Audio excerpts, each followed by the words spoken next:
Écho du renouveau. Le village de Mbala, autrefois enveloppé de peur et de mystère, baigne désormais dans une nouvelle ère d'espoir et de renouveau. Alors que les villageois commencent à reconstruire leur vie, Lila et Tandaji assument le rôle de leader, guidant leur peuple avec sagesse et compassion. Le lien qu'ils partagent, forgé au fil des épreuves et renforcé par leur amour, constitue pour tous un phare d'inspiration. Le lien de Lila avec les esprits s'approfondit, lui permettant de communiquer avec les ancêtres plus clairement que jamais. Elle apprend d'eux les anciennes traditions et rituels oubliés et commence à les enseigner aux villageois, veillant ainsi à ce que leur héritage soit préservé pour les générations futures. Tandaji, avec sa force et ses compétences de chasseur, protège le village et forme la jeune génération aux méthodes de survie et au respect de la terre.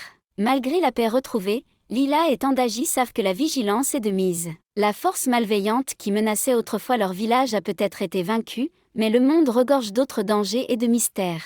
Ensemble, ils créent un conseil d'anciens, réunissant les membres les plus sages et les plus respectés de la communauté pour veiller au bien-être de Mbala et veiller à ce que le village reste uni et fort. La tempête qui s'annonce. Au fil des saisons et des années, Lila et Tandaji ont la chance de fonder une famille. Leurs enfants, nés avec le même esprit fougueux et le même lien profond avec la terre que leurs parents, grandissent au milieu de la beauté et des traditions de Mbala. La vie dans le village prospère, les nouvelles générations apprennent l'importance de l'unité et du respect de leurs ancêtres. Cependant, une nouvelle menace se profile à l'horizon. Des rapports proviennent de villages voisins faisant état d'événements étranges, mauvaises récoltes, rivières à sec et personnages mystérieux aperçus la nuit. Lila et Tandaji ressentent un déséquilibre dans l'équilibre de la nature, sentiment repris par les murmures des ancêtres. Déterminés à protéger leur maison et l'avenir de leurs enfants, Lila et Tandaji se lancent dans un nouveau voyage. Cette fois, leur chemin les mène au cœur de la savane, où les guettent des forces anciennes plus anciennes que la malédiction du chaman.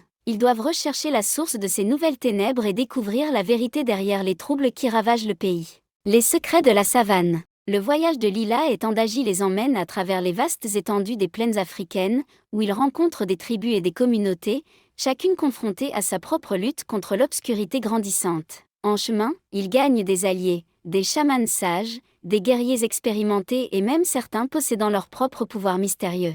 Leur voyage les amène sur les ruines d'une ville antique, oubliée depuis longtemps. C'est ici qu'ils découvrent des indices sur une entité puissante, un esprit du chaos qui cherche à perturber l'équilibre de la nature et à revendiquer la terre pour lui-même. Cet esprit, contrairement au chaman, est une force primordiale, se nourrissant de la peur et de la souffrance des vivants. En s'enfonçant plus profondément dans les ruines, Lila et Tandaji apprennent l'existence d'une ancienne prophétie qui parle de deux guerriers liés par l'amour qui s'opposeront à cette entité et rétabliront l'harmonie dans le pays. Réalisant qu'ils sont les guerriers prédits, ils se préparent pour la bataille ultime, une confrontation qui déterminera le sort non seulement de Mbala, mais de la savane tout entière. À suivre.